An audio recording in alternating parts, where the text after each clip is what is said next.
For me, the one that I want to see change are our athletes. I want to see more personalities. I want to see more excitement. I want to know their stories. I don't want to just see a match. These are the things that will convince the retailer to start carrying your product, because they can't say no when the customer comes in asking for it. We won't be able to compete with Yonex, Victor, and Li-Ning playing their game. I think it's very important that we take advantage of our lack of a legacy, being able to try new things, being able to do new things. I think we have to really lean into that, because if we get busy playing the game that the big brands are doing, I don't think we'll be able to compete.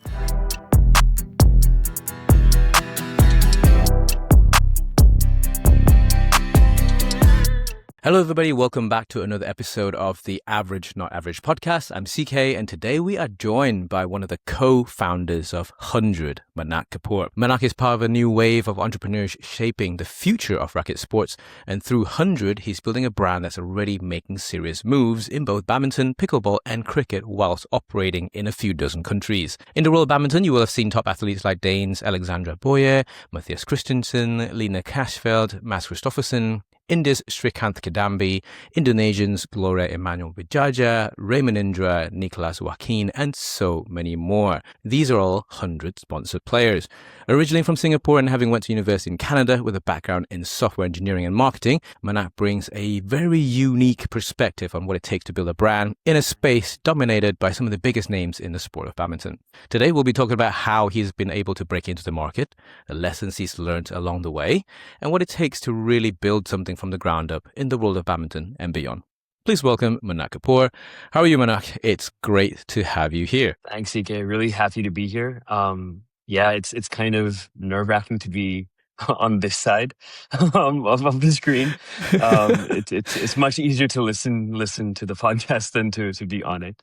But I hope I can do a good job and satisfy your listeners. Yeah, no, I think absolutely. I think you're a fountain of knowledge in terms of in the world of business in badminton. And obviously we are a sports and business podcast. And so we'd love picking your brain of founders like you, people who are actually operating at an incredibly high level. And actually a lot of what you do, people don't see. And so this is incredibly interesting for me. Unfortunately, Victor couldn't make it today. He's actually traveling, and so actually it clashes with his schedule. We're actually recording on a Sunday for everybody that's actually interested. So everybody's working overtime here. Thank you for coming into the office as well. So okay, first things first, you're Singaporean, went to university in Canada, you're in software. How did you end up here? I think growing up, I knew I only wanted to be in software and nothing else. And through university, I got a chance to really scratch that itch.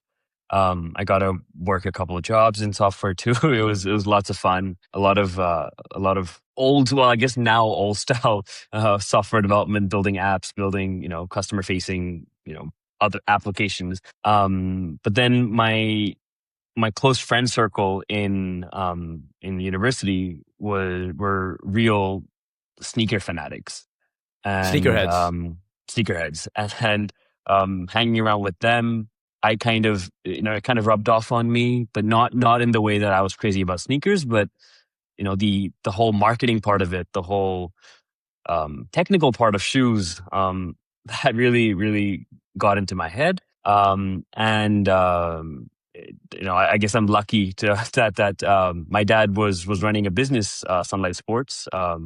We're a big distribution company for sports, and originally I went in thinking I'd go do a regular software engineering job, but I was like, hey, let me give this a shot. Let me try this out. It seems quite interesting when I heard him tell me what we're doing, and I was like, okay, how long ago was this? This was in 2019. So 2019 September is when I graduated. And then it was like, okay, let me give this a shot.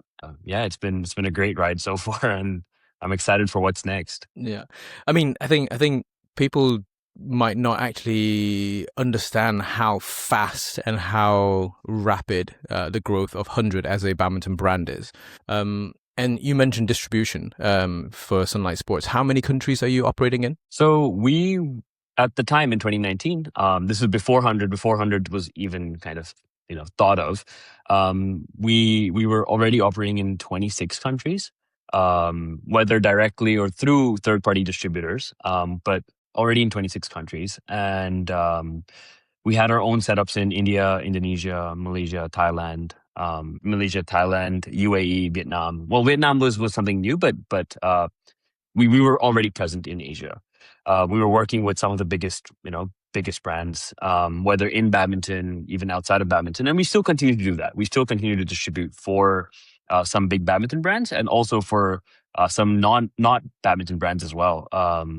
Where we're actually working on something interesting in pickleball. Okay. Hopefully this year. Okay. And hence, this is why I wanted to pick your brains in the world of business inside, for example, badminton. So essentially, you've summarized that in the last 5 years, 100 has gone from non-existent, even as an idea, to now is what I think as you're like part of the top four, the big four badminton brands that's more well-known globally.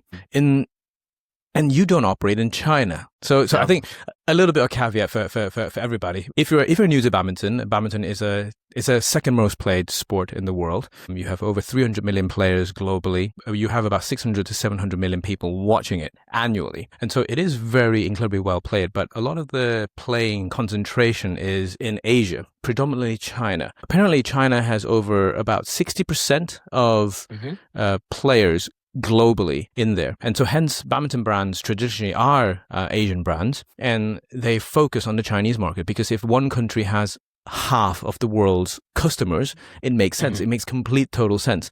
But for 100's perspective, you've gone completely the other way around. You're a brand that doesn't operate in China, or at least yet. Yeah. For now. So we don't operate in China. And I don't think we plan to, at least for this year and maybe the next year. Maybe in 3 years we might, simply because it seems very, very difficult to play the game in China. Just the competitors are very strong, very big. They have very deep distribution. They control the marketing, whether it's at the I think they call it the state level, or at the national level. They control it very very deeply. And from what I understand, almost the offline retail space is also disappearing. With a lot of multi-brand retailers becoming single brand retailers. So it's a very, very difficult space to enter, at least right now. I think in a few years the story might be different. It's definitely not we don't want to be in China. It's just that we can't be there yet. Okay. And I love that you've used these words. Distribution is very deep. You have multi-brand distributors turning into single-brand distributors.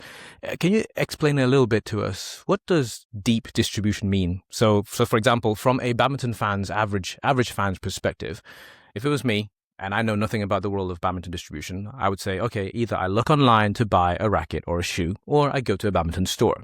But how do those products or stock arrive at a store? You can explain it to us from the brand of a perspective of a brand. So for a product to reach your hands, or show up in your bag, it goes through many hundreds of hands before it gets there. So for us, for example, we're based from Singapore, so a lot of our manufacturing. So in Singapore we do most of our design and development. We do no manufacturing here. We actually don't manufacture anything ourselves. We only focus on design and development. But so we design and develop the product. So from ideation to finished product, that process probably lasts close to a year and a half, where we go from an idea on paper to a physical product in hand, which is like the first iteration, probably takes 4 or 5 months, and then from the first iteration to actual testable product takes another couple months. And then we have play tests, and then we have the manufacturing, which manufacturing usually takes about 3 months again.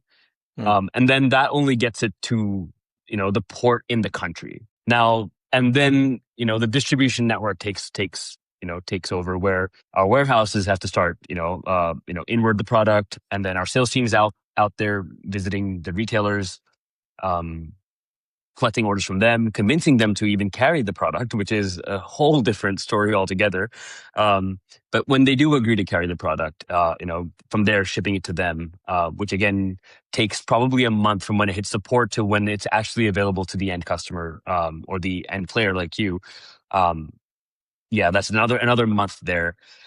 Uh, it's a very it's not a very complicated chain, but it's a very long chain. Yeah. If you break it down, if you go into the nitty gritty, it's not that difficult. It's a straightforward process. It's just a very long chain. It's a capacity and an expertise problem, isn't it? If you know what you're doing, it's fairly straightforward, but it's just the amount of stuff that's actually there to do, and then also be able to process it. And actually, when you mentioned 4 weeks from port arrival to clearance to actually end consumer getting it on launch day, that's actually quite a fast turnaround time compared to some of the other things that I've heard before or have been involved with. So this depends on, again, market to market, right? So now if we're talking about something like Singapore, from port to customer could be even as short as a week. But somewhere like India, it could be, or in Indonesia, it could be even longer. Again, depends on a lot of things, like it depends on simple things like who the duty officer is, looking at your shipment. And then it also, the other thing that comes into play is, of course, are you trying to do a global launch? So sometimes things will reach Singapore and will be sitting in the warehouse for 3 weeks or 4 weeks waiting for, India to finish processing, or Indonesia to finish processing. Or for US to receive the product, because that just takes much longer than India or Indonesia. Like shipping time alone is like a month to the US. I think, so it depends on, again. Well, there are a lot of complexities from that side. It's simple, but it just takes time. But I think this is what fans don't understand sometimes, or can't see, because they can't relate to it. And this is completely fair. And so I think running a very well oiled launch schedule globally is incredibly challenging, and I think so far I can only see like Yonex being the leading brand that can only do it sustainably and consistently year after year, especially over the last 5 years. I think so. This is where I think their depth in terms of expertise, and also, like you said, support staff, and also like their ways of, like, their workflow, it is proven, and I think they've been the only badminton brand globally to be able to do it consistently. Yeah, and they do it well. They do it very well. Look, they're a great leader for us to aspire to reach. But we're trying. Our flagship brackets, the Nitrix Slayer and Hyphonic, were the first ones that we tried to do a global launch. There will be future models of those, hopefully this year, that we will also try to ensure that we're doing global launch as well. Rackets are usually easier. Shoes are a little bit more complicated because of colors and sizes and what the customer preferences. So it's a little bit more difficult for us, especially as a new brand. I imagine it's actually easier for Yonex in that sense, that they don't have to worry too much about the about colors, or whether retailers will stock them, because they have that strong brand. They have that strong brand pull built over a long time. They've built that expectation and that legacy over decades. Is it coming up to 80 now? I think 80 years soon, right? Yeah, I mean, there was a 75-year anniversary somewhere a little while ago, right? So I think it takes time to build a really strong global brand, and especially to dominate within a single industry. I think people underestimate how challenging and also how consistent you have to be throughout this ultra long period across generations. Because if you're operating 80 years, I mean, obviously, if we look at the hierarchy of Yonex, the current chairwoman, Alyssa, I think she's third generation for Yonex. So yeah, it's very impressive, and I think there's a lot that we can learn from as any businesses, from anyone that's actually listening in or watching it. Here's a question for you that I've asked to quite a few people. How big is the badminton market globally, in your estimate? Obviously, we'll have a range, and the range is quite big. We can go in US dollars just to make it consistent.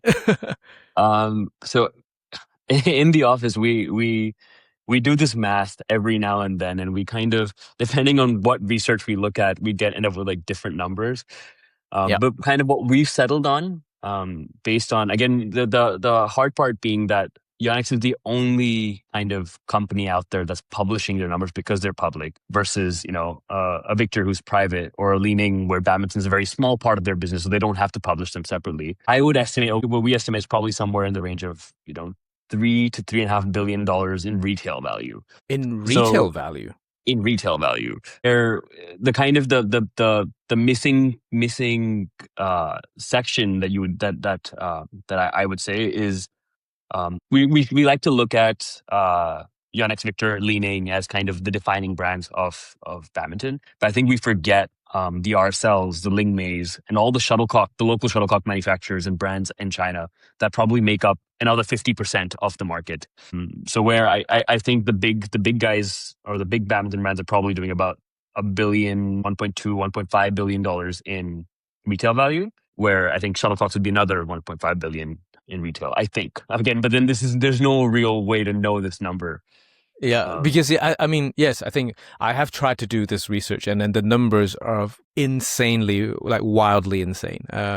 So I have seen numbers that go upwards of 20 billion. But I don't know where these research companies get them from, and they want you to pay a lot of money for these white papers, which I now believe is probably generated by AI. I'm not sure it's actually backed. I'm not sure it's actually backed by actual expertise or people who have fingers in the business. And so hence, I was more interested in your number, because in my head the number sounded more like 6 billion plus minus a few. Depends on what you're including. Are you including only equipment? Or are you including shuttles, the entire ecosystem? The whole entire ecosystem. No, so even including like court bookings, court mats, no. infrastructure. Because I think that's where that number would inflate to like a 10 or a 20 billion when you include like the infrastructure cost of courts, and like that's how I would come up with that number. Short of that, I up to 6, I would struggle to do the math to get that high. Okay. 6 was inclusive of shuttles, inclusive of clothing. Anything that's coming from a badminton equipment manufacturer, we take. Yeah, we take. Obviously, I wasn't considering, like, say, people, what's it called? Court operators, like buying court mats, buying net posts, buying warehouses or leasing warehouses. That I was not including. Or court booking, for that matter. Yeah, exactly. Even court bookings. Court bookings would be a huge industry, but no, it's more mainly pure equipment side, and then it was only from the equipment manufacturer's perspective. I came up with a number of around. Well, I had a range of plus minus 2 or 3 billion, depending on how you look at it. But my average number was 5 to 6. It was mainly more leaning around 6. Can I ask, how'd you get there? What'd you do to get to 5 to 6? What's the overview breakdown? It's also just guesstimates, like you said, based on a lot of public numbers. Okay, not a lot of public numbers, based on some public numbers and also some information from that perspective. And then also badminton numbers tend to go upwards of trends of 15 to 20% year on year. And the numbers that we see are generally 18 months behind. And so hence that's where I kind of extrapolated that number a little bit. Obviously, I'm in no part of a badminton manufacturing business. So hence again, this is just a guess. And I think I'm glad that you said that the badminton was a multi-billion dollar sport, but I think it doesn't behave like one. Like, I think I agree. But I also want to say that the caveat here is that, yes, it's a multi-billion dollar sport, but in the bigger picture of sports, it's very small. Like if you look at the other sports, like I don't know, like a football or Formula One. Formula One, yeah, exactly. It's no comparison, I think. But I think a lot of these sports, they operate in a very, very different structure. Whereas I think all these commercially driven sports are operated as a commercial vehicle. Whereas I think in terms of badminton's elite professional side of things, unfortunately, it's still lagging behind the governance perspective. I think it's very easy for everybody to just point the finger at BWF and say, like, hey, you guys are the bad guys, you guys are the bad guys. I think they're very acutely aware of what the problem is. However, the structure is like this at this point in time, and technically, because there's no competitors, why change? they're, you fair. know, from their perspective as a business model, it looks as if they're making healthy cash flow money. Like they're like, and the businesses surrounding them and supporting them are also in a very, very green, positive position. The numbers are growing. If you look at it from a sports governing body's perspective, if you have 300 million plus players playing your sport every year and you have double of that watching, if you go to the IOC, those numbers are healthy. Those numbers are incredibly good, you know, compared to other sports who are actually declining. And so based on every single measurable metric, I think measuring it correctly or not is a separate method, but based on every single measured metric, they're doing incredibly well. Yeah. I think, and that, you know what it comes down to? It comes down to, I think you're right there, but I think which metric we would fail on is revenue per player. I think as a for how many, I mean, as you said, one of the most participated sports in the world, only being $3 billion. We're talking about the most participated, just for context, the most participated would be running. So we're comparing ourselves with running, and, you know, we're only talking about a $3 billion market size where, you know, Nike, for example, is doing like 60 alone. Well, again, Nike not being a fair example, I think Nike's not a fair comparison, but still, like the you know, like, I mean, they're I a think brand. that's This is where a sport. yeah, no, but I mean, like as a in the equipment space, and I would, but again, it's not fair to say because Nike's doing running, football, and all the sports. It wouldn't be fair to look at 60 billion number, but I would imagine running is a much bigger equipment value than badminton. But we're kind of in the same ballpark when we're talking about, you know, what are the most participated sports. Yeah. And then, so the way that I change and I quantify how a sport, expenditure within a sport, especially if it needs equipment, is 300 million people, $3 billion or $6 billion. So per player, you're spending $10 to $20 a year. Yeah. And that's not a lot. Okay, no. That's also not a fair statement, depending on where you are. Obviously, so for most of the world, most of the developed world, or most people having access to the basic necessities met, $10 a year is very normal. It's not a lot. $20 is also not a lot. But for some people, like say in certain parts of India or certain parts of Indonesia, $10 could be literally annual income. So there's a huge disparity in terms of income earning power. And I think that's where it's interesting, where 300 million people each only spending $10. If we can increase that by another $10, that becomes a $6 billion. And that, if that doubles again, whilst growing every year, your playing numbers are growing, then you know, that way I see there's a lot of potential for equipment manufacturers to be fighting to gain access to this market.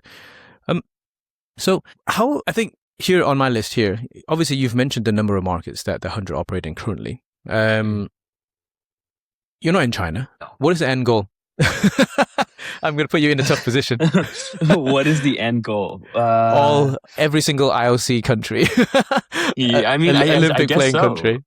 I guess so. I think the end goal is, I think we're too young to have decided what the end goal is. I don't think we're there yet. I mean, you know, for all we know, you know, it's where the end goal is someone reaching out saying that, hey, we want to enter badminton and we want to acquire you, or, you know, the end goal is, hey, we're competing head on with Yonex or Victor or Li Ning for that matter.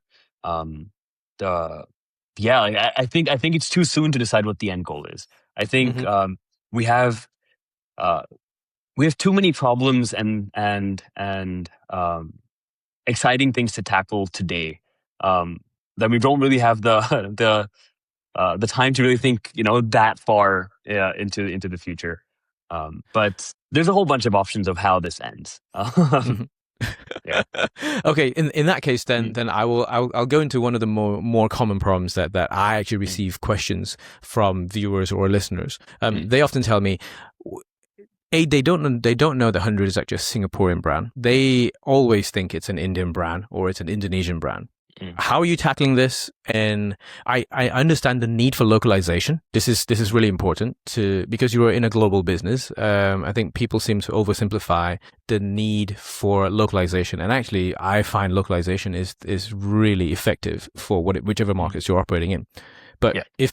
but at a global scale, if people say, "Hey, Hndrd's an Indonesian brand or an Indian brand," how does that feel? And then also, is there a need to even address this? I think it's that's something that's to be decided. I think whether it needs to be addressed is TBD. Whether we're going to address it, I think yes.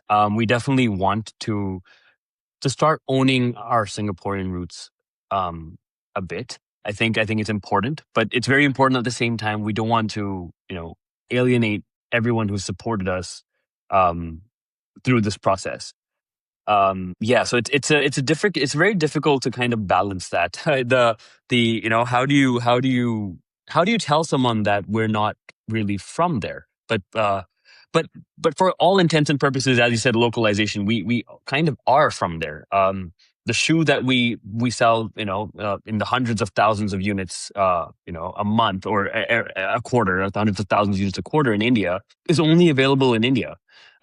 It's to them, if they were to look for that shoe on a US retailer or an Indonesian retailer or a Malaysian retailer, they wouldn't find it. Similarly, the shoe that's available in Indonesia is truly only available in Indonesia. So yes, so I mean, like it makes sense why this problem occurred. But how will we address it? Yes. How will we address it? Like over this is a problem that we've identified last year. So over this year, you're going to start seeing a more unified and a more small elements of Singapore in our kind of design language, in our products. But also you'll see us kind of not only take our Singapore roots, but also become more global in that sense, whether it's through our athletes, which are from Denmark or Indonesia, India, Malaysia, the US, or whether it's our athletes, whether it's our product line. So we're as we're moving into the pro lines and the flagship, there's not as much localization required there for rackets. So we're able to kind of start bringing in more global product lines that are launching along with India, Indonesia, Malaysia, everywhere in the world. Shoes is another problem. Shoes does need customization no matter what. So whether it's Europe, the European foot is very different from the Indonesian foot, which is very different from the Indian foot, which is very different from the Japanese foot.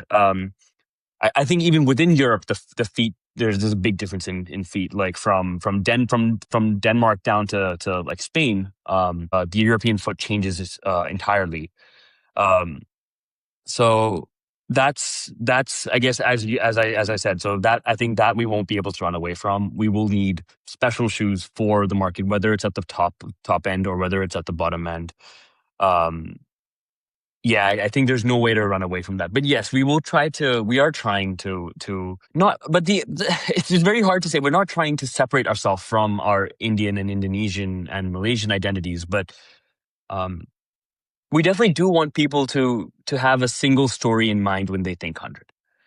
I guess that's the idea. Whether it's like sometimes it's even the small things, like when we're active on Reddit, making sure that we're saying that we're from Singapore. It will be all these little things that'll add up to kind of bring us back to Singapore as our identity, and which actually works very well because Singapore itself is a mishmash of cultures from all over Asia. So I guess that it fits very well with our brand. Yeah, no, it's true because I think Singapore, I mean Malaysia, very, very close to Singapore, and I think a lot of the cultures are shared amongst both countries. So I think in many ways, more than one, I can relate to that, having grown up in Malaysia, and then also now obviously living in Europe, like you said. The localization required is incredibly important. I mean, this example popped up. I think when LVMH took over Rimowa. So Rimowa is like a luxurious suitcase manufacturer. And when one of the heads of LVMH is the son, I can't remember. I can't believe I can't remember which one. Mm, He came to Cologne to Rimowa's HQ to address the whole workforce, and mm, he made his speech in English, and then halfway through it, people just looked confused, and then he realized that even in Germany, in Cologne, at a big industrial city, they did not understand English. There was a mhm, need for him to go into German. Obviously, he spoke German, and so he then was able to switch halfway through. And you're talking about Germany, one of the biggest economies in the world, and was still not speaking English. And he needed to mhm, localize into mhm. German to be for the whole factory to understand. And I think people underestimate how challenging it is. And when you say product lines specifically for India, specifically for Indonesia, how many product lines are you running at the same time in this moment in time? Can you So give us like a number? it's very hard to say. I think if you were to look at shoes, I think across the world, I would say it's I want to say more than 10, but less than 25 at any given time. Just sheer because of of just the sheer number of different feet, and each market is very special. For example, if you were to look at the US or the UK, you would go from, every 10 or 15 US dollars is basically a new price point. Like, like you have a $40 shoe, a $50 shoe, a $60 shoe. And you're basically targeting a different customer at each price point. But for example, if you look at India, every 2 or 3 US dollars is a new price point. So there's a at a $15 and then $18 shoe, you're reaching completely different audience. There's the customer who's buying an 18 would have never bought the 15, and the person who's buying the 15 can't afford the 18. So it's very important that we we have to satisfy um, every single customer point, especially because when you're talking about growing economies like India or Indonesia, these are markets, or these very big um, markets which have low income earners, but they're going to be moving into the middle income earners in masses. So being on their feet early at that point is important, because when they do move up, they will remember the brands that they were using and they were counting on. Um, but then that, of course, means delivering a product that they're happy with, even at price points which sometimes for someone like you living in the UK and for me living in Singapore is absurd. Mm. Um, we actually sell a sub $10 shoe a sub $10 badminton shoe in India, um, which is How many still do you move a month? I want to say for this particular shoe somewhere in the range of 20 to 30,000 pairs a month in India. And uh, if you were to walk into a club, into a club in India, you would see it on many children's feet, or even adult players' feet. Yeah, it's a huge market out there, um, and it's important for us to be present there. It is important And for us to kind of be on their feet. and this goes back a little bit earlier of what we talked about, Yonex using 80 years, 8 decades to build the brand reputation and awareness through time and consistently delivering. And then so this is what you guys are also doing at this point in time, where you're growing with the customer, correct? Hmm, hmm.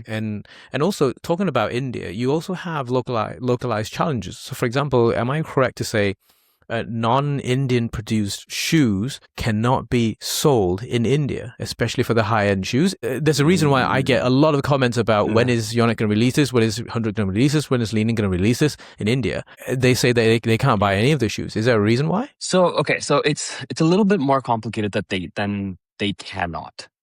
They can. Leaning has launched shoes in India now. Pro shoes in India now. I guess like the kind of technicality is there's what the government did was to encourage local manufacturing. They introduced something called the BIS, which is essentially it's kind of like an ISI mark. It's kind of a mark that says that the product is made up to spec or up to the government spec. And to encourage local manufacturing, they delayed giving out these approvals to foreign factories. So essentially, what happened was there was almost a year or 2 years of gap where brands like Leaning, like Yonex, like Victor couldn't import into India. Um, Well, I guess the traditional badminton brands couldn't, but of course your Adidas, Asics, Pumas did manage to find local manufacturing, or teach local manufacturing to manufacturers, to a certain standard. They managed to raise the bar to a certain standard, so they were fine. But badminton, of course, suffered. There were no shoes for quite a big period, so that was very challenging for us too. But we did get around it. We did manage to kind of get the support of local partners who were working with the big brands like Asics, Puma, Adidas. So we did manage to work with them to kind of make a shoe that was suitable for the market. That was very, very difficult because they were used to working with these very huge brands who were able to offer much higher margin structures for them. And these factories also have very high cost structures. So for them to get the supply chain to work, to make a shoe that's sub $10, it was not an easy task for us. Of course, understanding that even our sub $10 shoe meets a standard that is suitable for a badminton player. Taking care of things like grip, taking care of things like, the stability of the shoe, making sure that there's a plate inside the shoe, at least a minimum plate in the shoe that prevents the shoe from twisting. So that was very challenging. Each market has its own different, bunch of challenges. And Yeah. I think so. On the other spectrum, then, so if we then move into, say, Europe, you have this, I guess, EU as a single trading entity, but obviously within it you have so many countries, like 30 countries, with each individual taxation structures, tax structures, slightly different. And also cost of doing business in Europe, cost of labor. It's just fact, like I think in the UK, I cannot remember when have I seen a badminton shoe that's, I think, less than 30-40 pounds. I don't think it exists at that price point. I think also culturally we have to also understand that Europe traditionally is economically significantly more advanced because they had a head start, X, Y, and Z. Yep. But at the same time, the culture here requires, they want more quality, they want longevity, they want better performance, and they're willing to pay for it. And so hence the considerations for Europe, like European market, it might be a bit more similar to North American market, is very different to what India and Indonesia needs. And the ability to see that gap and then how to fill that gap is also the next bit of challenge. Like, so you go on. When you're so and the kind of solution that we've arrived at is, even though the market is small for in India or Indonesia for the higher end products, they're still very big markets because of the sheer volume of people, or of players, not even people. Like, the sheer volume of players in these markets is so high that even though it's small, we're able to ensure that we're able to develop products that are required for the price, or required with the performance standards required for Europe or for North America, by ensuring that the base is taken care of, because we're able to supply the masses to these markets. So that's kind of how we get around that problem of we can't sell a $10 shoe in Europe. It just wouldn't work. It just wouldn't work. Like even if it's cheap, it just wouldn't sell, I think. And I think that's a very key point too. I think it's not only that it's, even if I did manage to make a high performance shoe at a cheap price point, I think the price is a very important factor for the European player. I think when something is cheap, automatically a player will automatically assume that it's not up to spec, or it's not made to the right performance standard. It's also works in our favor because it gives us margin to invest into R&D or into marketing and into setting up our distribution. So that's the kind of advantage of Europe.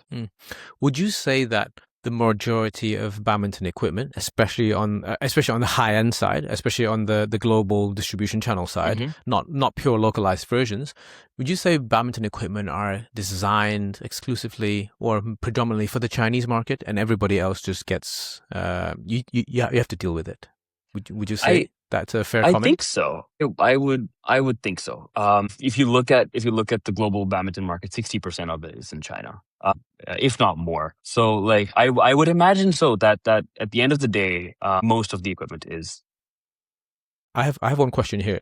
So you Yeah. said 60%. Is that 60% of the spend? Because obviously, in terms of pure numbers, they're a bit less than 60% of players. But Mm, spending is 60%. I would imagine so. So again, now how I'm Wow. calculating that is, of course, looking at the Yonex Mm, sales figures. I usually, so for us, we just kind of look at Yonex as a the good, benchmark. yeah, or it's a good representation of the badminton market. Is what we believe. Of course, we also do see kind of hearsay about Victor, about Li Ning, and how they're doing globally.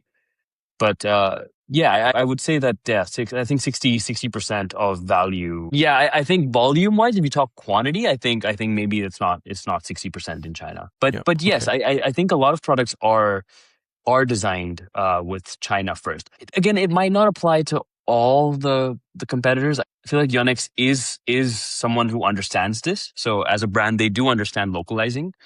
But I don't know if all the brands follow that mindset. Mm. I don't know if I'm kind of on the right track of what you were talking about. Yes, I think so. Because uh, I was I was always I mean I have always been wondering because obviously Mm. in Asia the culture is always like very colorful, it pops, Hmm. everything needs to be bright, like everything is Mm. trying to grab your attention all the time. Whereas in Europe, obviously living here, everything's a little bit more muted, a little bit more Hmm. subtle, a little bit more, I would say, earthy, natural tones work a little bit Hmm. better. And then I think Mm. in North America, depending on where you go, it's probably a combination of those two. Um, Mm. and and and I think there's also a reason why badminton equipment or badminton colors tend to always be, oh, it's super bright. It's always, Hmm. neon here, Mm. neon there, everything. It Yeah. works. Obviously, it works as a sport. But obviously, if you're trying to gain a bigger market reach outside of your core market, it's quite Mm. difficult. It's very difficult to do that unless you're incredibly mainstream.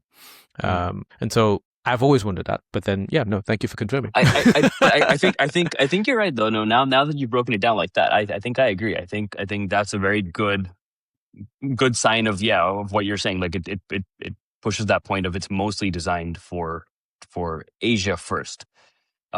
Which is again also fair. Most of our viewers are in Asia. Most of our players are in Asia.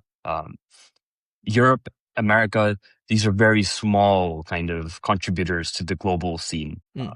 Which is But also interesting. The fact but it's governed mostly from Europe. But uh, but the sports major consumers and players are out of Asia. Exactly, and I think Mm. as a fan of the sport and also looking at the business it's dangerous. I think to only have one type of player playing the sport, consuming the sport, spending in the sport. The sport needs to be more diverse in that sense, and I think Mhm. it's important for the longevity of the sport and also ideas flowing in, to Mhm. be able to make sure that it's a balanced process. I think I always think about from a brand manufacturer's perspective of how challenging it is for you guys because obviously you need to sell to be able to make profit, to be able to Yeah. survive, and then be Mhm. able to reinvest, right? Survive first, reinvest second. And I've always thought that, okay, to make it more mainstream, you have to go out of your comfort circle. You have to go out of your bubble that is not what will work. That will work. But to do that, you need your current market to be able to absorb you know, better margins from your side, Mm. higher costs or better margins, or something that they're not used to, and that takes time, and to be able Mm. to actually achieve that. Um, do you find that it's difficult to everywhere you go, all corners around the world that you're trying to expand to, operate to, you're facing the same few brands, same few competitors, but in different localized versions? Do you find that? What lessons I can you tell I us, or what challenges do you have? I don't know. I don't know if I would say that it's um different everywhere we go. I feel like our competitors are pretty standard wherever we go. Um they operate in very similar ways. So their strengths in one market are their strengths in every market, and their weaknesses in one show up everywhere again and again. So we so yes, there are challenges that we face, of course, in every market. But they're more or less the same, whether it's the U.S., Europe, or Asia. Um, like challenges, like for example. the first thing, the most challenging part in the beginning was even getting our retailer to carry a product. That itself was very difficult, because retailers don't know if you're going to be around, if you're going to be, if you're a serious player, if you're going to really be a brand to reckon with. But once you cross that hump, of course, competitors, as would we, would try to tell the retailers, hey, you shouldn't carry this brand or you shouldn't carry that brand. Which of course works in the end, ends up working in our favor, because in the end the retailer gets more motivated, if anything. And then But the other everybody plays the challenge same game. is Everybody plays the same game. yeah, everyone. So given the chance, if we are established one day and there is an incumbent brand, hey, I maybe we will be doing the same thing. I wouldn't fault any one brand for it. Interesting. And I think it's the game. It's Don't hate the player, hate the game. Yeah, I mean, for me, like listening to Mr. Beast talk about his chocolate line Feastables and going up against giants like Hershey's, it's exactly the same. It feels exactly the same. Like you're all fighting for the limited amount of shelf space in every single retail store or every single online store. There's only so much screen real estate on every single page, and there's only so much shelf space. Everybody's fighting for it, and how you fight for it is the interesting one. And hence, like the I'm here for the inside scoop. Yeah, and I think how you fight for it is what we've realized is it's quite simple. You fight. You don't fight the retailer. You fight for the person who the retailer cares about, and that's the player. You fight for their attention. So whether it's through athlete sponsorships and showing up on the court, or whether it's through creators, whether it's like this, like sitting here with you, or whether it's creators like Akul in India, or anyone for that matter, any creator, whether it's like that, working with them, whether it's showing up at local community events, whether it's what we call the experience tour, where we have our team go out in different cities, organize events, let people come down, play, try our products. These are the things that will convince the retailer to start carrying your product, or our product for that matter, because they can't say no when the customer comes in asking for it. And I think that's kind of what we've settled on as our strategy. But of course, there are key retailers that we need wherever we go to give us that first small win, to give us that first placement, because when we do the marketing, the customers or the players need a place to be able to go and see and buy. So it's very important that we also do need the support of the retail partners in the beginning as well. Like the first foot through the door in every single key market, or at least every single market that you're looking to expand into. And then obviously, I think you just described a multifaceted approach to marketing. Obviously, marketing directly is through the retailer, but then the retailer deciding to accept you as a brand is a completely separate issue. Badminton also has this challenge of traditionally only customers and consumers are only able to buy through retailers because brands do not sell directly. Or at least some are starting to.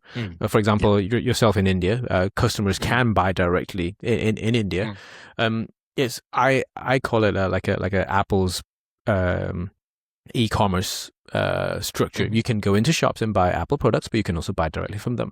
Do you see this dual channel purchase ability being replicated all across the world? Because currently, like outside of a few select markets, we customers cannot buy directly from brands. So is it going to be replicated across the world? For us, I think, yes, we will have to. Because we can't always wait for a retail partner to support us when we enter a new market. Whenever they do, of course, we appreciate it. But there's a lot of times where we have to start regardless of whether we have the support. So making the product available is very important. So for us, we will be present. You will be able to buy from us as well, but we make sure that the retailers are serviced and kept happy. I think that's very important. Like not to forget that these are the retail partners are the ones who are going to build the brand for you, because they're the ones who will actually interact with customers. Now, why badminton hasn't moved online like other sports or other things? I think it has to do with two things. Of course, one of the reasons is the leader of our sport, the leading brand in our sport, has legacy, and they have to, maintain those relationships, maintain those that supply chain and how they're selling. So that kind of forces everyone into that path. And then the other thing that happens also, that will make it very hard to switch entirely away to a more D2C model or more brands selling directly to customers is stringing. I think no matter what, at the end of the day, you have to get your racket strung.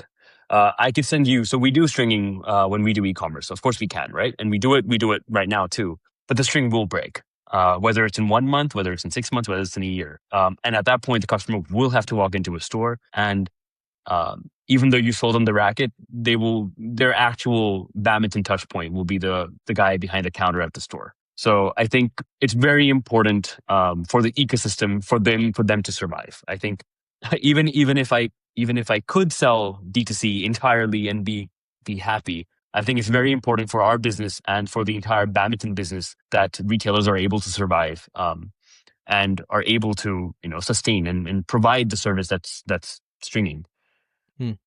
But thinking about it from a more extreme way, what's stopping brands such as yourself to have stringing stores? What's stopping them? What's stopping you guys to doing that? I think it'll come down to expertise, I guess. I think we don't have the expertise yet. Again, never say never. I mean, this sounds like a great idea. This could be something that maybe 10 years down the line was like, yeah, like this was the point at which we figured this out. But I think it's very challenging. I think if you were to try to go down that path, the world's a very big place. Even covering a simple city like Bangalore would be very difficult and very capital intensive, let alone Europe or the US and India and Indonesia and China. You need partners. You need people with you. You can't do this alone. And then I mean, me just thinking about it in terms of numbers again, 300 million players, meaning there are 300 million rackets minimum in circulation. And we all know for a fact that each player doesn't have one racket only. No. So there's a billion plus rackets floating around the world at this point in time. Probably maybe, would you say, half of the world's population has a racket somehow, like maybe 1 to 2 billion rackets floating around. Maybe not half. 1 to 2 billion rackets floating around at any single time. It might be even more, CK. It might be even more because rackets break. So if you're talking about active, active rackets, I think that number is correct. In circulation, yeah. So if you're willing to take into account that rackets are just sitting in people's bags, I think the number would be way more. People have started to stop playing. Yeah, I'm guilty of having more than one racket. So you have a lot more than one racket, man. From my perspective, I'm that guy that has more than one racket. But okay, no, it's a very interesting perspective. How do you store these rackets? I just realized you must have where do you put them? Do you rent out a space for your rackets? I almost did that. I almost had to do that. No, but then I refused to because they are sacred to me in more ways than one. And then they do not go into my loft because it's cold in the winter and it's warm in the summer. So no. So I actually have a specific storage area inside the office for something like that. But because I think from my perspective, the rackets that brands such as yourself, Yonex, Victor, Li-Ning, that you guys supply for me to test, it's a sign of trust. And from my side, it was important for me to always portray what I genuinely felt. And hence, I might not always be the first creator or the first person online to talk about it. I'm very grateful to always have early access. That I really am grateful. But it's important for me to tell the story correctly and tell the story rightly. And then so hence, once I'm finished with them, if they need to be returned, which sometimes they do, they go back to wherever.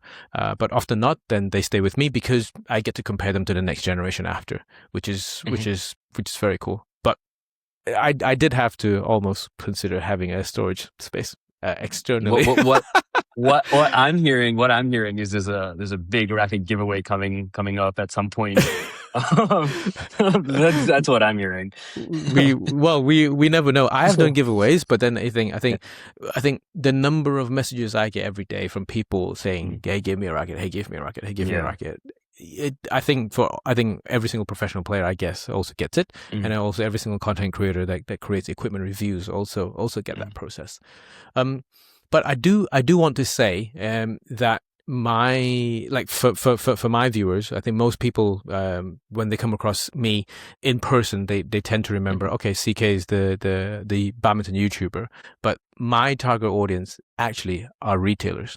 Retailers watch so much of my content, and actually retailers take our content, so the content that my team and I create, sometimes for commercially for clients and stuff like that, retailers rip off our content the most because they want to understand why, and obviously some of the assets that we produce, we are very proud of, and sometimes they do look very, very good.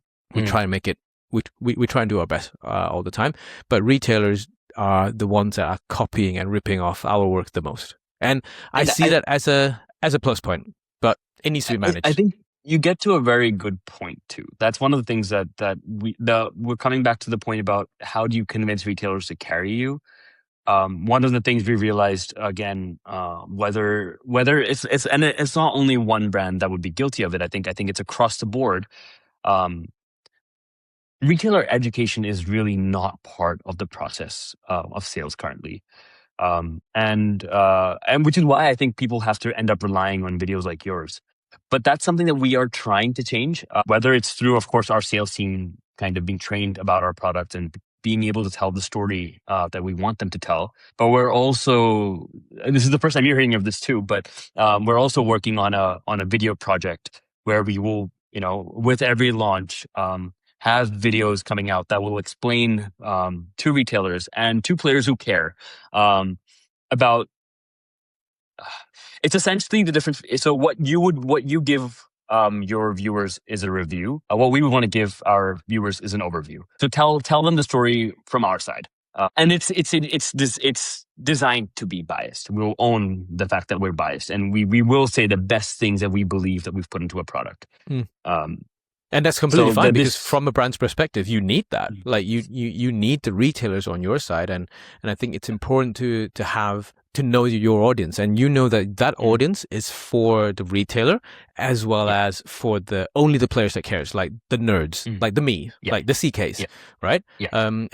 So from my perspective, exactly the same. Like my target audience are the people in each badminton club that gets excited for every single badminton racket launch. It gets excited for every single shoe launch. They're my type of people. And then the retailers are then also my type of people. They watch a lot of that, and then a lot of them get in touch for various different reasons. And more often than not, it's very helpful for them. And then I'm glad that they're helpful for them in that perspective. I think your thing also checks out. Like, so when you say that that your retailers are your audience, makes sense, because every conversation or every retailer I've met, I think I've yet to meet one that isn't truly just passionate about badminton, who truly is running that store because they love badminton. A lot of our sales conversations, we'll be sitting down with them and just kind of we'll go on these tangents of talking about BWF or about the new Yonex launch or the new Victor launch or the new Li Ning launch, like a lot of time is spent talking about that, and I think that's unique to badminton. I wouldn't say that when you walk into a running shoe store that the person who's serving you in a store is crazy about running or crazy about running a marathon. But if it's like a mom and pop shop, yes. If it's like a mom and pop shop, yes. But if it's like a big brand, then it'll be a no. I think that's also dangerous. It's a plus point, but also a dangerous point for badminton too. Like it feels like we're like you said, we're a niche sport. 300 million people play it, but in terms of expenditure levels, niche sport, absolute niche sport. Yeah, my target audience are always the nerds in the right way, and people who are deep people who are very, very deep into badminton, especially from the equipment side. And retailers more so because they're also financially incentivized to be able to understand that side of the sport really, really well. Correct. Yeah. So hence, yeah, I'm not all about the mainstream, but from my side, my target audience are the nerds, and then I need to speak that nerd language, and hence in my videos, there's that details, there's all the nitty gritty that they care about. You know, like the extra grammar being the wrong way. Nobody cares about that, but the retailers and me and the nerds. You know, so. Yeah. We talk the same language. Does it still hurt when retailers, you know, slap your video on their page? Does it still bother you, or are you kind of like, okay, it's fine? Yeah. That's a very good question. A lot of them do ask. So a lot of them do write and say, hey, can we embed your YouTube videos into our web store pages? That's fine. Anything that's in the public domain is fine as long as you're crediting properly. But if you just straight up take them and then uses AI and removes elements from it and then repost it as your own, we've had that fairly recently, quite regularly. Wow. That was not so. I have had to send cease and desist letters, which some might need to be escalated to legal people, but I have had that. And most of the time there are retailers that do that. It's not great. But it's a good sign. It's a good sign, right? Like, it's a sign of growth. When people start doing this, it's a good sign that you're doing something right. Of course, it sucks that you have to deal with the consequences of it, but part of the game, like you said, you know, like, don't hate the player, hate the game. Exactly. Yeah, it's part of the process, and we've had that both in Asia, in Europe, and in North America. We've had that, so that means and that's also how we know that the sport is growing. In pockets, but growing well in certain pockets, because people are consuming more content, and like you said, the sport or the business is turning into an attention competition. It's the competition for attention, and then you need to know your target market and your target audience very accurately in each localized market to be able to address them. And so. Yeah, and I think hence we spend a lot of time talking about localization of markets.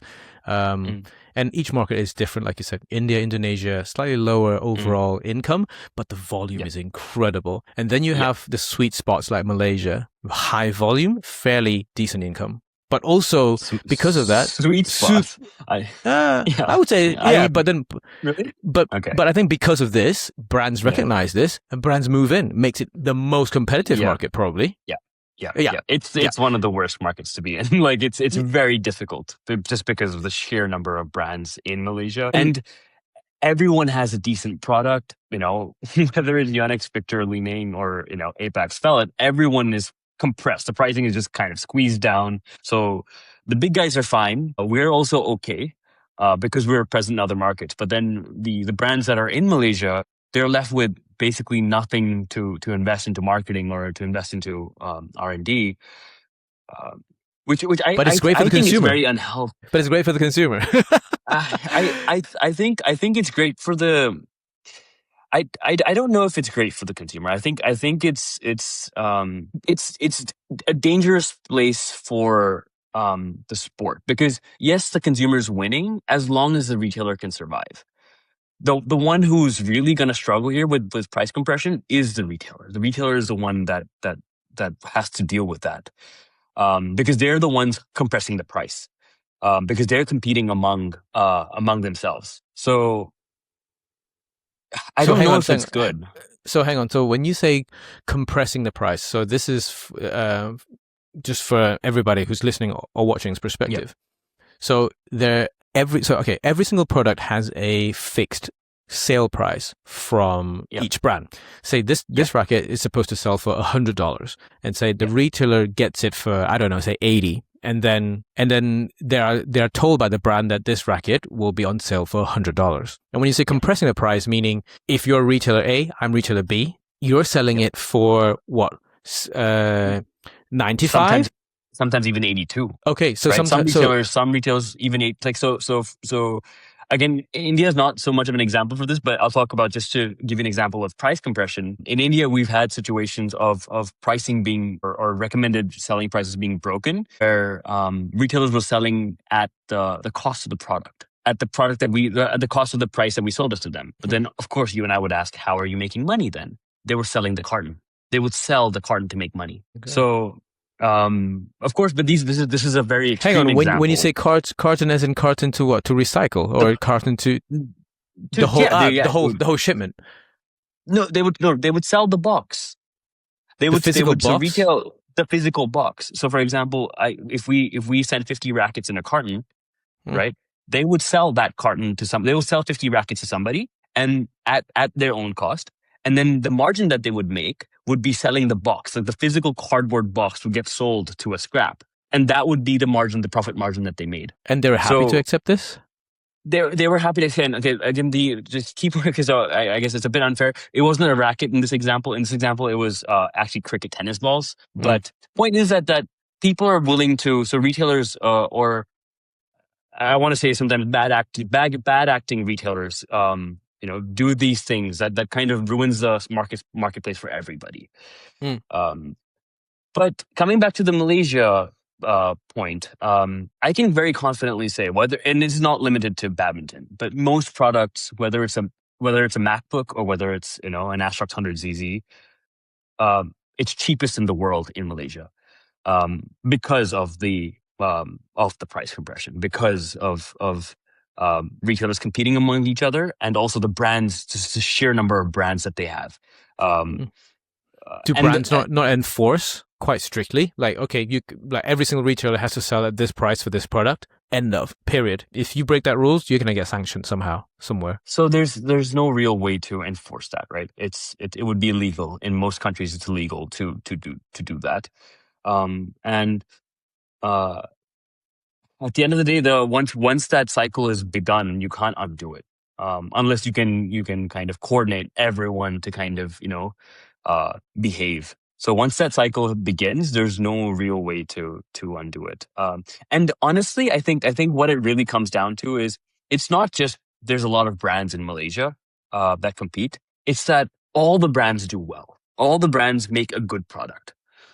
And I think that's the real problem. That's what causes the prices to kind of shrink, or for people to have to compete on price. Why pricing becomes even an important factor to talk about is because quality is really taken care of. But then the struggle that they face is then when you squeeze on price, you don't have the margin, and then you can't expand out. So you're kind of stuck playing your game.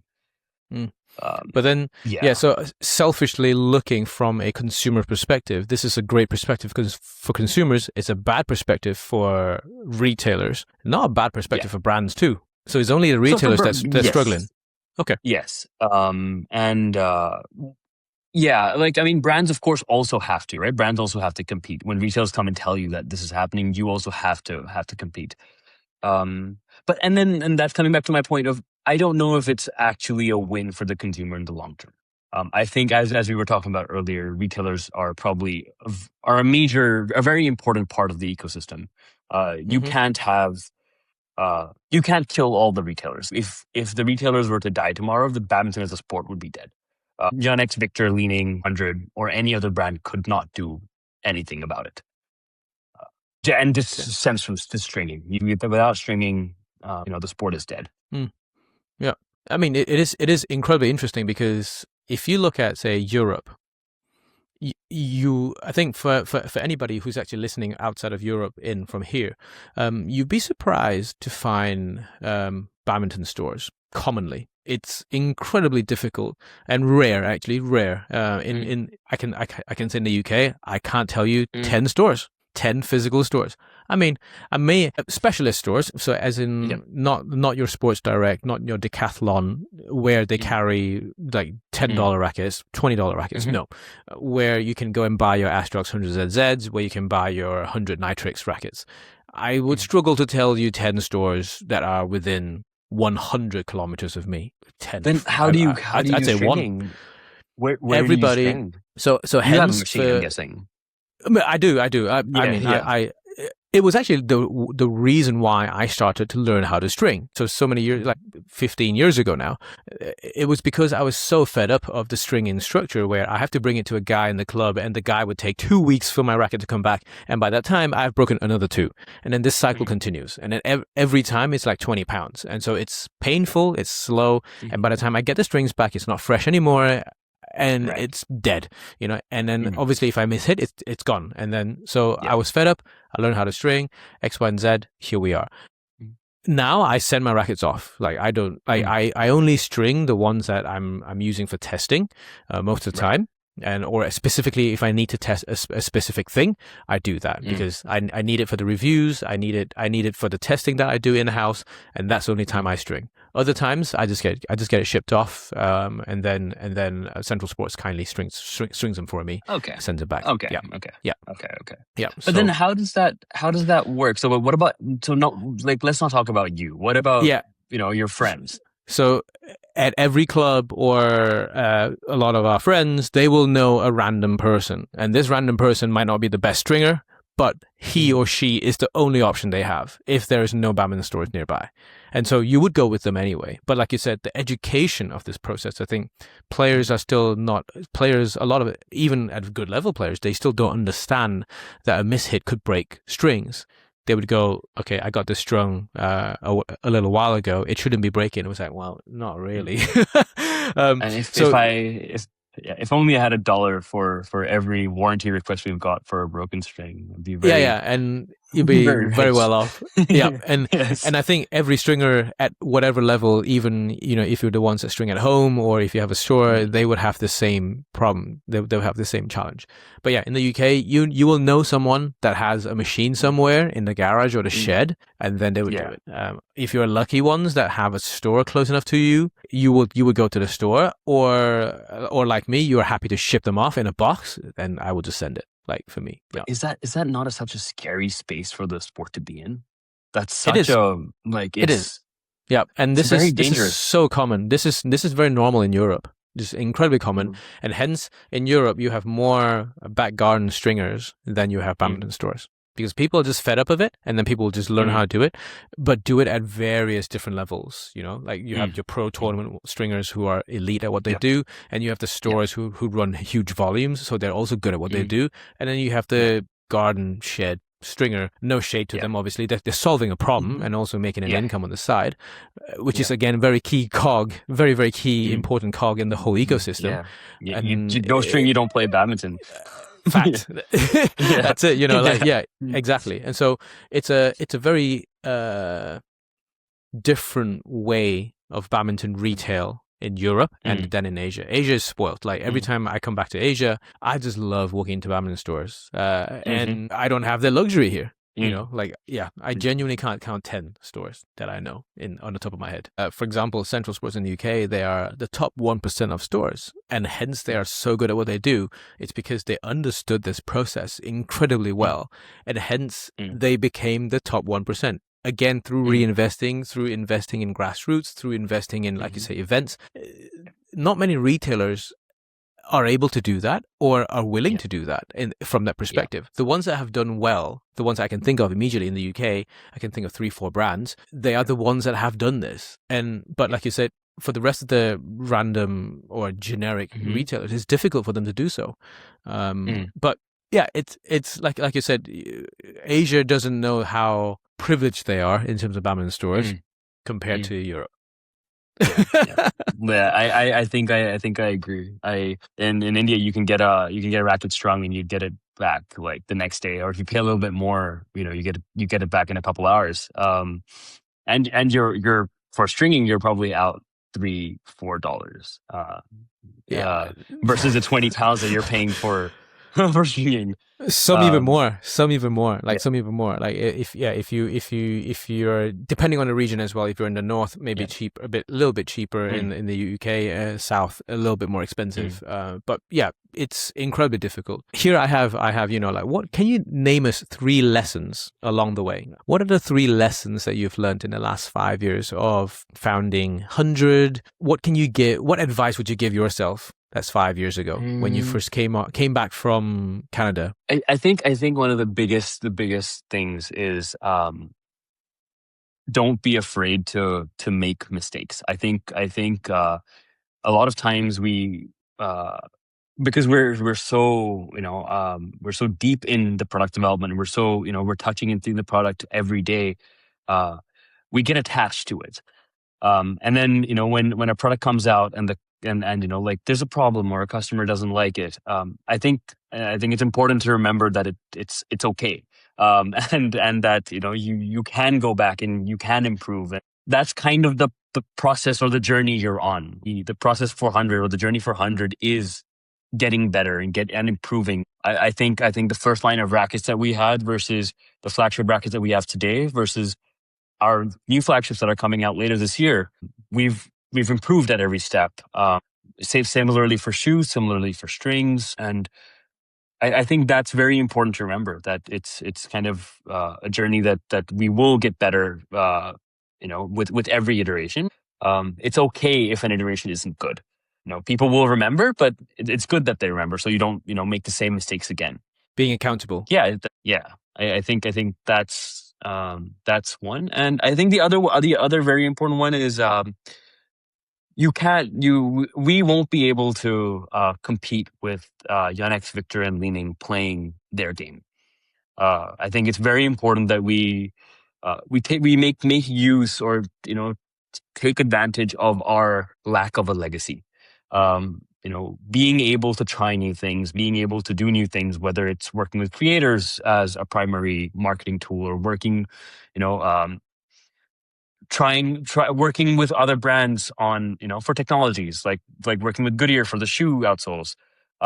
I think we have to really lean into that, because if we get busy playing the game that the big brands are doing, I don't think we'll be able to compete. We have to try something new. We have to be we have to take advantage of us not having an expectation from the customer, and also being agile at this stage, because you're still very, very agile. Correct? Yeah. Yep. Okay. Yeah. Cool. The third one I would say would be kind of again, this is I don't know, it hurts a lot, but it's also very important, is that because of how we're set up, where we have essentially local leaders in each country kind of owning and operating the brand almost independently, but with guidance from the center, we are very close to the ground. Now, that's a very big advantage, of course. So even if a shaft breaks in California, or a string breaks too early in the UK, we'll hear about it back here. So on one end, it's very painful to listen, because you're just constantly bombarded with like, hey, this happened, hey, that happened, hey, this shaft broke, or hey, the customer's not happy. So it sucks to be in that situation, but it's also very good, because we get this live feedback loop. We get this very, very quick responses about our product. And the other thing is, it also gives us an opportunity to take care of the customer. So when it is our fault, we're able to solve the issue for the customer right away.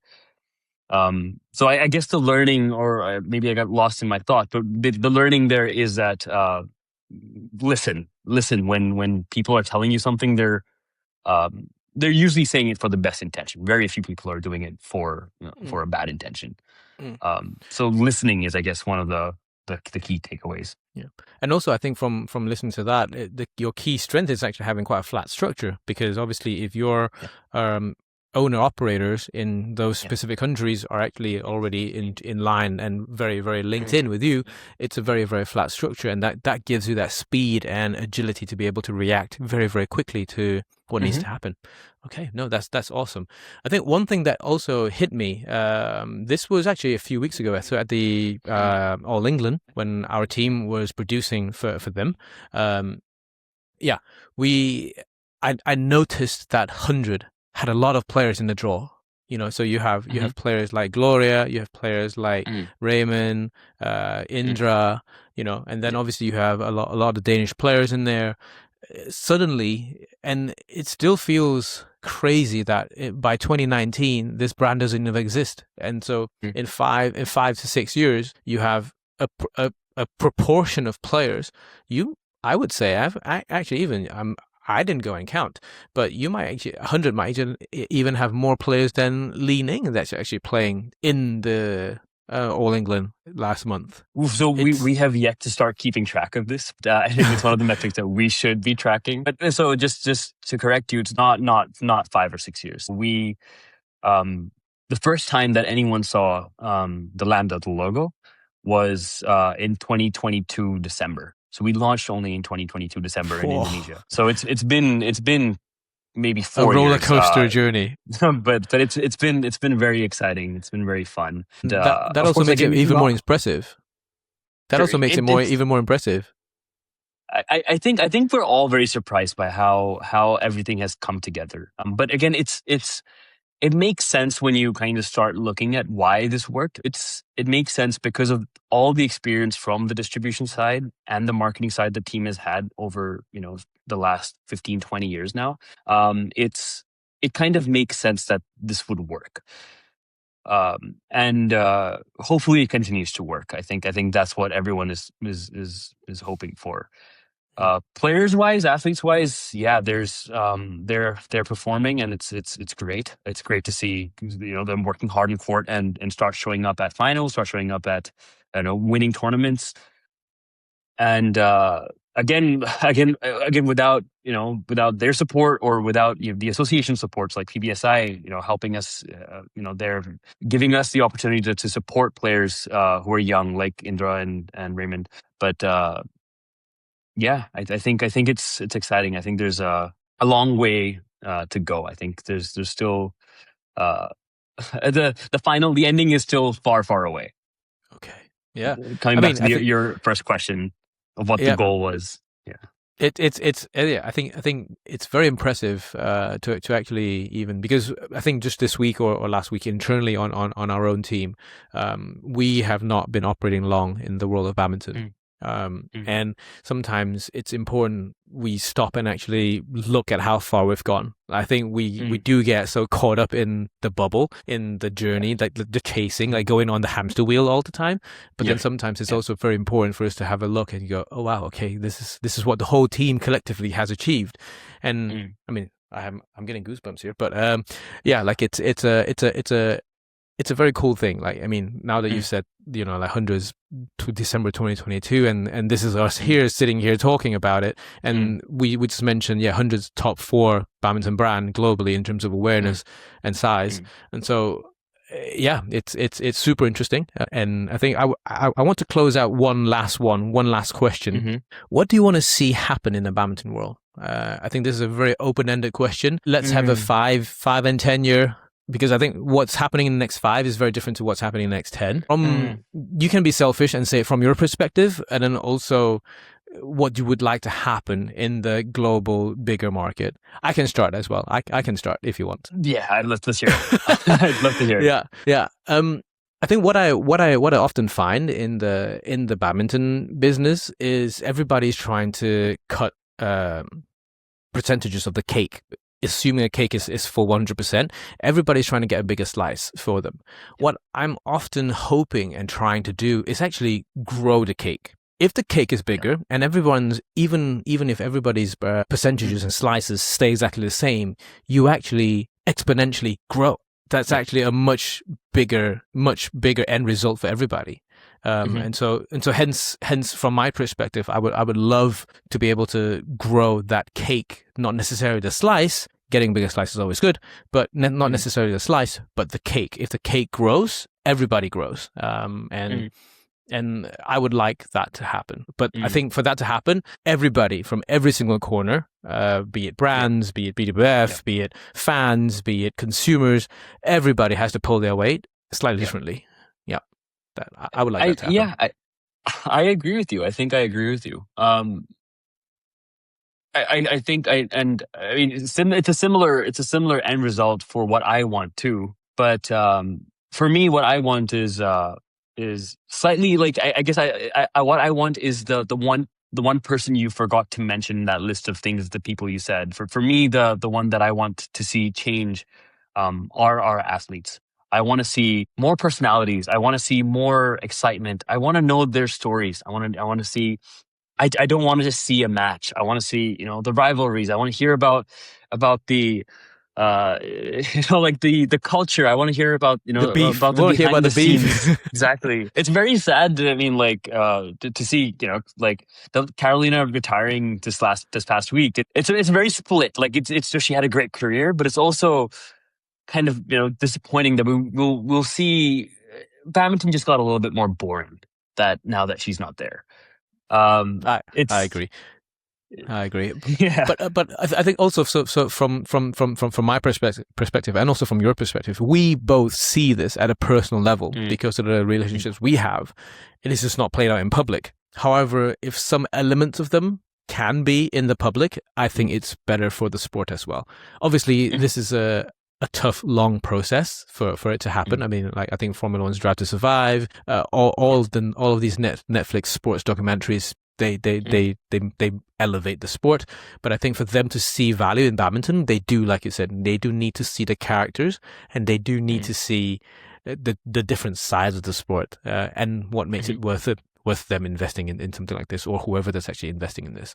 We would love to try and undertake a project like this, because I think the relationships we do have, we can see them, and we can see this working actually. And me too. I would actually like that to happen. But I think it's been tried. I think at the end of it, for some reason, it didn't materialize. I think there was a film crew at the events last year or 2 years ago, I think, and before the Olympics, never really, and it never really materialized. Yeah, sometimes it's just wrong place, wrong time, and then if the market's not ready for something like this, and it's just like you can try again. I was aware of several attempts, like you said, to produce something like this. I think Carolina actually had an Amazon Prime series that was published. Okay. Yeah, but then it was only available in selected markets. I think even in the UK, there was only a shelf life where if you don't watch it within this period, it was done. So Carolina did have a Amazon Prime series, so which is very cool. And I think we need to do more from that perspective to do that. But I think I just want to say thank you so much for making time. Like this is amazing to be able to just have a very, very high level, top level pick into your brain. I felt like you have a lot more to say, and so I'm sure that this is just the first of hopefully many episodes down the line that we can get you on. And thank you for making time. I appreciate it. It's a Sunday evening for your side, and you came into the office for something like this. Thanks, CK. Thanks for inviting me out and giving me this chance to be on this project. I mean, I've been following it since you started it, and it's great. If you ever, if there's ever a chance to, not only do this again, but even do this with the other brands, but with the guys, who are in the same, it'd be great to see, we are organizing that at this point. Yeah. We are organizing that at this point, and then actually they've all been very receptive of this idea. I have spoken to a few of the business leaders within the sport of badminton, predominantly currently equipment side. Everybody who I've spoken to have said yes, and they were up for something like this, and it will be an extremely interesting perspective, I think, because I think you guys see the sport in a very, very different position than what a normal average fan sees. And actually, the amount of influence you guys and girls have over the sport is huge. Like you said, one decision collectively made here can literally change the sport. And it's. I think people do realize how amazing that is from that perspective. But no, I just want to say thank you again, and then we will see you again very, very soon. I hope. Perfect. Thanks, EJ. Thanks again, Manak, and then we'll catch you soon. Thank you.